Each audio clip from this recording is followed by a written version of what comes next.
শরীফ তেলাওয়াত করলি, উস্তাদে বলতো পড়ুন, ছাত্র বলতো আমি সব পারি। একটু নয়, দুইটি নয়, এক পৃষ্ঠার 2 পৃষ্ঠা নয়, তিনি 18 পারা কোরআন উস্তাদকে শোনায় দিয়েছেন। জিজ্ঞেস করা হলো, এই তেলাওয়াত তুমি কোথায় থেকে শিখছো?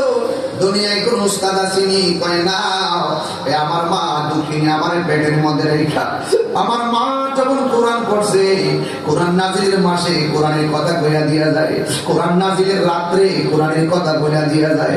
ইন্না আনসালনাহু ফি লাইলাতিল কদর। আল্লাহু আকবার। ওয়া মা আদরাকা মা লাইলাতুল কদর। লাইলাতুল কদরি খায়রুম মিন আলফি শাহর। নাজিলের মাস, কোরআন নাজিলের মাস। আমাদের দেশের তো মারা সন্তান পেটে নিয়ে গালাগালি করে। এই গালাগালি করা যাবে না। সন্তান পেটে নিয়ে ভালো কাজ করবেন, সন্তান পেটে নিয়ে কোরআন তিলাওয়াত করবেন, সন্তান পেটের মধ্যে নিয়ে নামাজ বেশি বেশি পড়বেন। এই সন্তান ভূমিষ্ঠ হবে, বান্দা হয়ে যাবে, আল্লাহর বন্ধু হয়ে যাবে।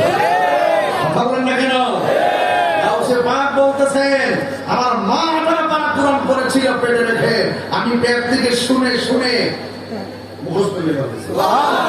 আর বড় করে বলেন না সুবহানাল্লাহ। এই ছিল গৌসুল আজম আব্দুল কাদের জিলানী। তিনি কিন্তু মুরাকাবা যখন করতেন, মুশাহাদার হালত হয়ে যেত।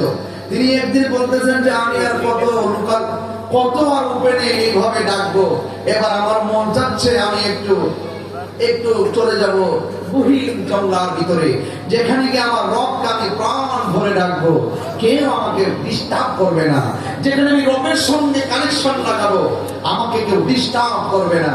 সেখানে তিনি চলে যাওয়ার জন্য নিয়াত করে একদম নিবিড় অরণ্যে একাকী চলে গিয়েছেন। সেখানে গিয়ে তিনি ওযু করেছেন। ওযু করার পরে তিনি এমন একটা হালত পার হয়েছেন, ওই হালতের ভিতরে তিনি কি করলেন, 1 দিন নয়, 2 দিন নয়, 3 দিন চলে গেছে। আর বড় করে বলেন না সুবহানাল্লাহ। 3 দিন চলে যাওয়ার পরে এমন তৃষ্ণা লাগছেন, একদম তৃষ্ণার্ত হয়ে গেছেন, কাতর হয়ে গেছেন। হুজুর গাউসুল আজম আব্দুল কাদের জিলানী আল্লাহকে ডাক দেখে, আল্লাহ এমন একটা জায়গায় তোমাকে ডাকতে এসেছি, এখন শরীরটা তো দুর্বল, তৃষ্ণায় গলাটা শুকিয়ে গেছে, আল্লাহ মেহেরবানি করে আমার জন্য একটু পানির ব্যবস্থা করে দাও। এই কথাটা বলতে দেরি, আল্লাহ পাক আসমান থেকে মুষলধারে বৃষ্টি নামাইতে দেরি করেন। বৃষ্টি দেওয়ার মালিক কে? আরো বড় করে বৃষ্টি দেওয়ার মালিক কে? আল্লাহ। যেই মাত্র বৃষ্টিটা নামাইয়া দিছে, ঠিক আকাশে একটা মেঘমালা থেকে, আকাশে একটা মেঘমালার ভিতরে একটা আলো ডাক দেখে, আব্দুল কাদের তুমি তো এমন রাজি করছো আমারে, আমি তো তোমার প্রতি দিবানা হয়ে গেছি। আমি তো কিছু মনে করেছো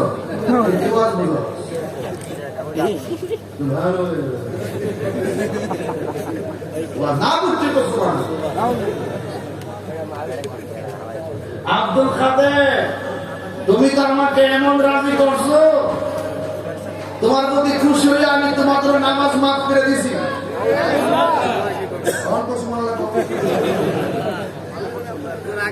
বুঝছে না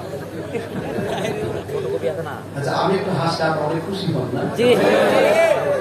আপনি দেখছি, আমি প্রায় আপনি দেখছি, আমি যখন কাঁদি আপনারা কাঁদেন, আমি যখন একটু স্পিক নিয়ে কথা বলি আপনার অনেক উচ্চরিত হন, আমি যখন একটু হাসি আপনার হাসেন। ইসলাম, এটা নাম কি?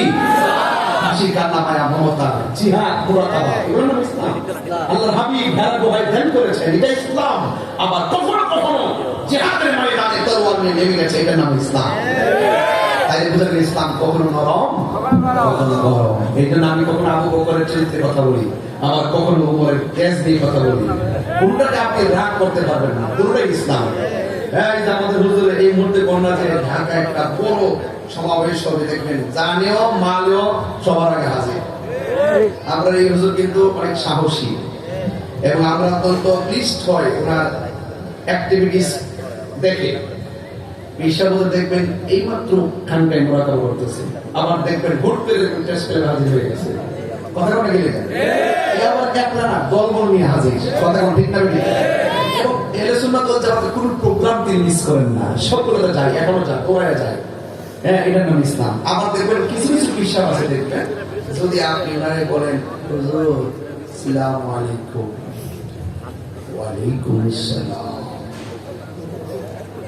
হুজুর ফিলিস্তিন তো মুসলমানরা অনেক নির্যাতিত, ইসরায়েলের বিরুদ্ধে মিরপুর 10-এ ধরেন প্রেস ক্লাবে একটা মহাসমাবেশ আছে, বিক্ষোভ আছে ইসরায়েলের বিরুদ্ধে, আপনার যাওয়ান লাগো, ফিলিস্তিন কই, ইসরায়েল কই, বাংলাদেশ কই, কত পাইব না।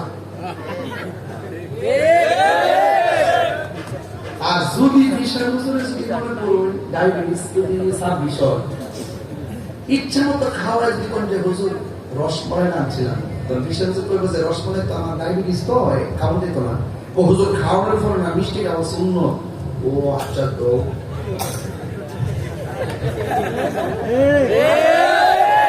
তুমি মিসওয়াক করা ফজিলত তো জানো,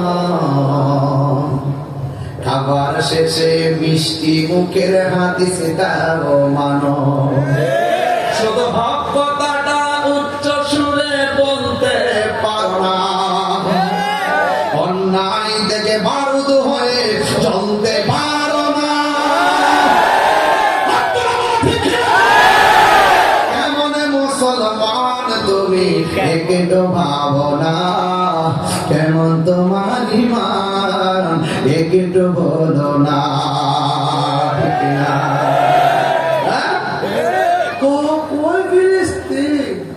মিষ্টি খাওয়া সুন্নত, এটা আমরাও মানি, তারাও মানে নরমটা মানে, আর মাঝে মাঝে যে হকের জন্য গাড়ি থেকে রক্ত দেওয়া সুন্নত, এটার প্রশ্ন হলো বাধ্য ওই ফিলিস্তিন, এই সমস্ত মুনাফিকদের কারণে ফিলিস্তিন মুসলমানদের দুর্দশা কথা বলতে।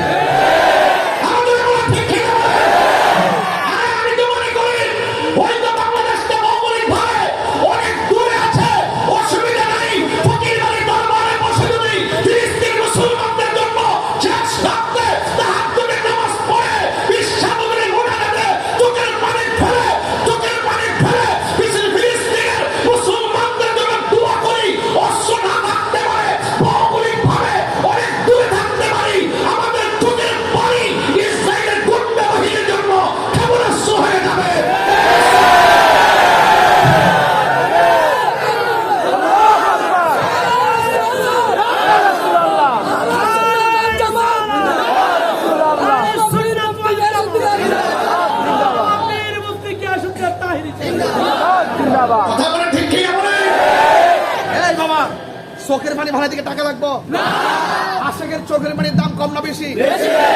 কম না বেশি? রাবিয়া বস্তি বলছে আমি জাহান্নামে ডরাই না, জান্নাতের আশা করি না, আমি জান্নাতের মালিকের পাগল।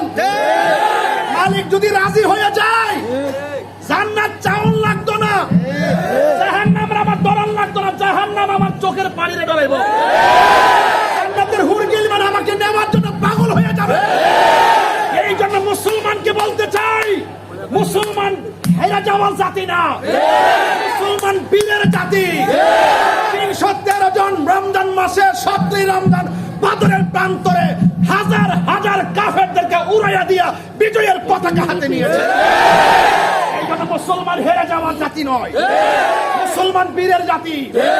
যখন কোরআনের সত্যতা নিয়ে চ্যালেঞ্জ করেছে, কোরআন প্রেমিকরাই বিজয়ী হয়েছে, কথা বলেন ঠিক? আজকে মুসলমানদের অধঃপতন একমাত্র মুসলমানদের মুনাফিকের কারণে। এদের মুখের মধ্যে ইসলাম আছে, অন্তরের মধ্যে ইসলাম নাই। নীল নদের পানি যেমন নীল না, এদের মুখের ইসলাম ইসলাম না। বিশ্বের ক্ষমতাধর রাষ্ট্রগুলো শক্তিশালী অবস্থান থাকতো, ইসরায়েলকে উড়াইয়া দিতে পারত।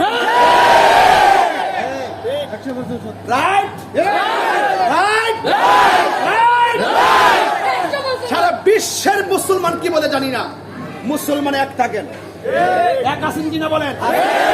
আরে এক আছেন কিনা বলেন? এই মুহূর্তে ডাক দেওয়া হয় ফিলিস্তিন, এটা আমি গুনাহগার, আমার যতটুকু তৌফিক আছে আমি ফিলিস্তিনে টাকা খাবার পাঠাইছি। আগামী 2 তারিখে দেখবেন যে আমার খাবার ওখানে দিতেছে, ডিস্ট্রিবিউট করতেছে। দেখবেন আমার যতটুকু তৌফিক আছে আমি পাঠাইছি, আপনার যতটুকু আছে আপনি দেন। কারণ ফিলিস্তিনে মুসলমানরা রমজানে ইফতার করতে পারে নাই, সেহরি খাইতে পারে নাই।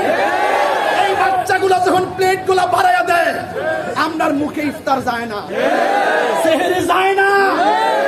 যার যা আছে তাই পাঠাবেন। যদি বেশি না পারেন, যদি তালিকা করা হয় কে কে ফিলিস্তিনে যাবেন, ইসরায়েলের বিরুদ্ধে যুদ্ধ করতে হবে, দাঁড়িয়ে প্রতিবাদ করে হাত তুলে দেখাইতে হবে।